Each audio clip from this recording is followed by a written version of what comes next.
Jens J. Wilhelmsen was 18 years old and still at high school when World War II ended. For the last 6 months of the war, he was a member of the clandestine resistance movement, fighting to free Norway from the Nazi regime and German occupation. Victory and liberation were exhilarating, but soon the atom bomb and the Cold War warned that a new war could be on the way, and worse than the one he had just been through.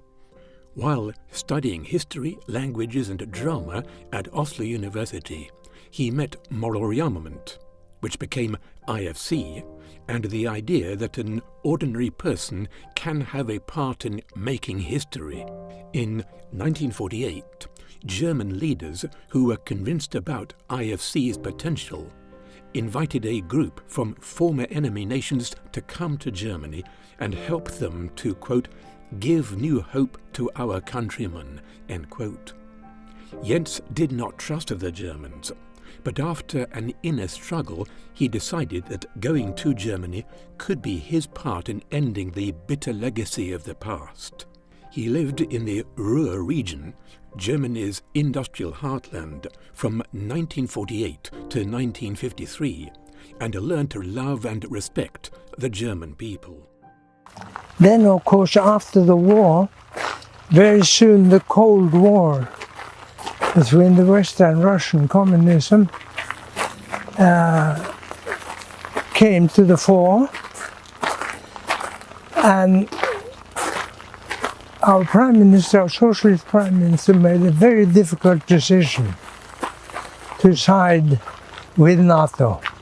When I came into the industrial area of the Ruhr, where coal and steel, where I spent most of my first 5 years in Germany, 70% of the shop stewards in the coal mining industry were members of the Communist Party.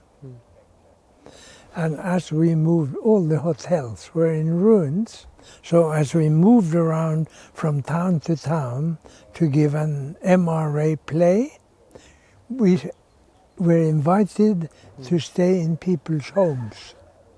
And many of the people's homes I stayed with were with they were seasoned Marxists or communists. And some of them had been in prison or concentration camps under Hitler. The people who most sacrificially and faithfully fought against Hitler were the communists and Jehovah's Witnesses. And those two groups ended in the concentration camps by the thousands. And many of them died. So the people I met as communists were not opportunists. They were people who had really sacrificed for what they believed in.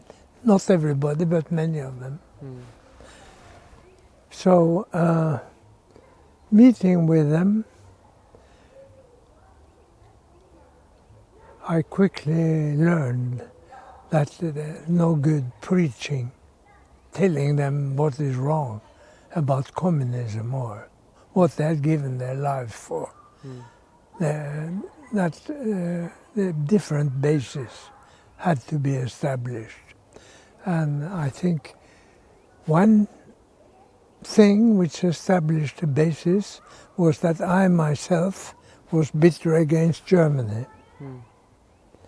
And I had realized that on bitterness, you cannot build a better world. The question of what means do you use in the fight for justice? Is hatred the most reliable, powerful engine, or is there another one? And I didn't come to Germany motivated by bitterness. I came to Germany because I wanted to build a new Europe, and because I wanted to care for that nation. Well, actually, you know, it was my stepfather, because my parents were divorced when I was quite young, So he came into my life when I was about 10 or 11 years old. And I felt he's too old. When I grew up as a young man, I felt he's too old to understand me. But then, from the age of 14, I didn't believe in anything, no standards. And my life had many things which I was ashamed of and which I kept carefully hidden from him. So when I met MRA, I thought, you demand that your stepfather should understand you, but he doesn't know who you are. So much of my life is carefully under the table.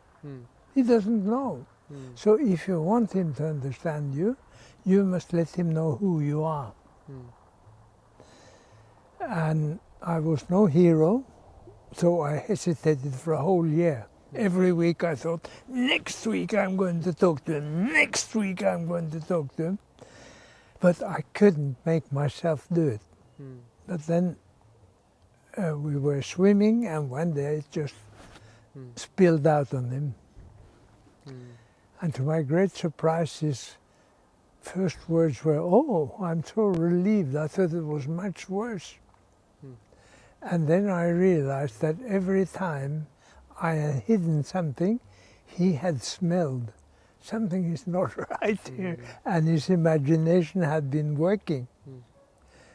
And so when I came out, his worst fears were relieved, and then something happened.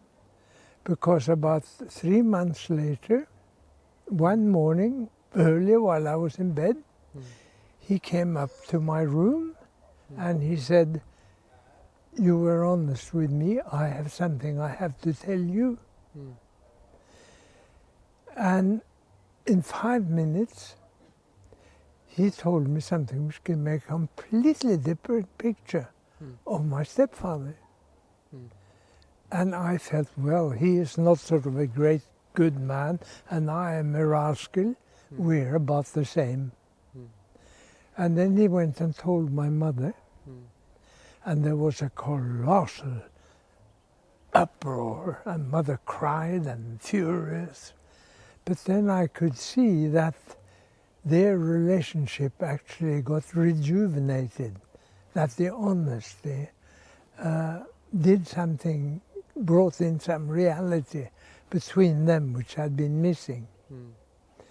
So for me, the most convincing thing about applying the ideas of MRA was actually that it became much better to be at home. Before we had these taboo areas. I had mine, my sister had hers, my stepfather had his, and we all, on those areas, So when it was out on the table, there was a kind of a freedom between us which had been missing. So did you see much of your dad at all? Or? No. And I always found it difficult, my relationship with him.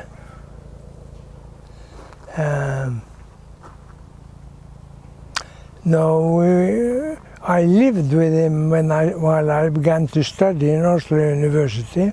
I lived with him and my stepmother and two daughters just after the war. But I found it very difficult. And I moved out after 4 or 5 months and started to live by myself. And your stepfather? I became very close to him.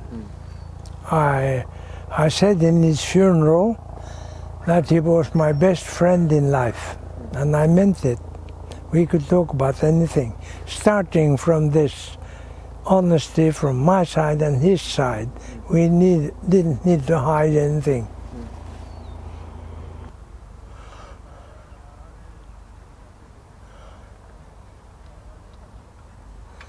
And you met Claire also through MRA? Yeah, in Japan. Japan. Yeah. She came there while I had been there for a year, and then she arrived by ship from America. And I was asked to go down and fetch her in Yokohama. And she was standing there by the rail of a big ship. And she looked down and saw me, and she thought, maybe that's the man I should marry. But it took 9 years before I acted on getting married to her. So that was not so good. If I'd been a better man, we would have married much earlier. We can learn that nationalism is a dangerous force. It can unite a nation, but it can also unite a nation to fight another nation. And this is the history of Europe through mainly through 3-4 centuries, when the European nations were competing to control as much as possible of Asia and Africa and Latin America, and were fighting each other for hegemony in Europe. And the thinking of that time, you know, rule Britannia, rule the sea, and Germany, Deutschland über alles, and France, gloire, the nation's glory. And Russia was a bit more on the side, but deeply involved in the power games in Europe. And actually the First World War was not started so much by Germany as by Austria and Russia. And of course what happened immediately after the war through the vision of Schuman of France and Adenauer of Germany was integrating their heavy industries under joint leadership so that the two nations should not be able to rearm against each other again. That was the beginning of the EU. And eventually that grew to embrace 28 nations, which had been fighting each other in repetitive wars through several centuries. So that I think that was the first big-scale experiment with supra-regional governance, which I think could be a pattern for the future. And that's why I'm so sad about it going into reverse, partly because of Brexit, partly because too many bureaucratic controls were imposed on the member states, and partly because distribution of money and power became more and more unjust. Well, we are a small global network spanning most of the divisions in the world today, between continents, in crucial areas like in the Middle East, Israel, Palestine, Lebanon, Syria, between Pakistan and India, between Japan and China. We are present as a small minority on both sides of all these conflicts. And I think we benefit from having an honest exchange between us about the situations and the part we could play in bringing reconciliation with the very valuable experience we have in bringing reconciliation to bear in difficult situations. And we come from different religions, different political points of view, different races. So I believe we have a role as a small network to play some key part if we decide to involve ourselves in bringing answers to some of these conflicts which threaten the future of mankind. And I pray to God that we will first of all have the courage to step out where the stones are rough, where the contradictions are sharp, where the risks are great, to step in and use the very best we have ourselves, of people changing, of people learning to cooperate instead of hating each other, bringing all this experience to bear on some of the situations which threaten to involve mankind in another world conflagration.